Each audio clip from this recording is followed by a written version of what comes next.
నాడు సతీష్ కుమార్ అని సింగార్పేటలో ఉండే భారత్ గ్యాస్ ఏజెన్సీ డీలర్ తన గోడౌన్లో షట్టర్ పలగొట్టేసి 25 సిలిండర్లు దొంగిలించాలని చెప్పేసి కాంప్లైంట్ మీద కేసు నమోదు చేసుకొని దర్యాప్తు చేస్తున్నాం.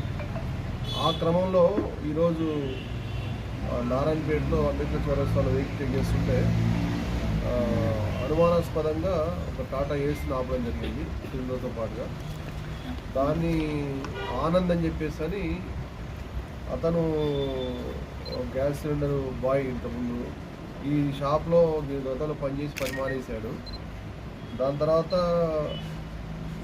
ఇప్పుడు ఈ జల్సాలకు తర్వాత ఇతను వేరే డబ్బులకు అలవాటు పడి దొంగతనం చేయాలని ఉద్దేశంతో వేరే ఈ ఆటోకు సంబంధించిన వేరే వాటర్ కొడుతున్న నర్సులు అని చెప్పి అతను కలుసుకొని ఇద్దరు కలిసి ప్లాన్ చేసి మొన్న రాత్రి ఈ గ్యాస్ సిలిండర్లని దొంగిలించడం జరిగింది. వాటిని తిరిగి అమ్మే క్రమంలో అవి పట్టుకోవడం జరిగింది. వీటి వర్త్ రూపీస్ ఇప్పటివరకు గ్యాస్ సిలిండర్ ఈ వర్త్ రూపీస్ అంటే ఆల్మోస్ట్ 90,000 వరకు ఉంటుంది. వీటిని ఒక 24 అవర్స్ మనం పట్టుకోవడం జరిగింది.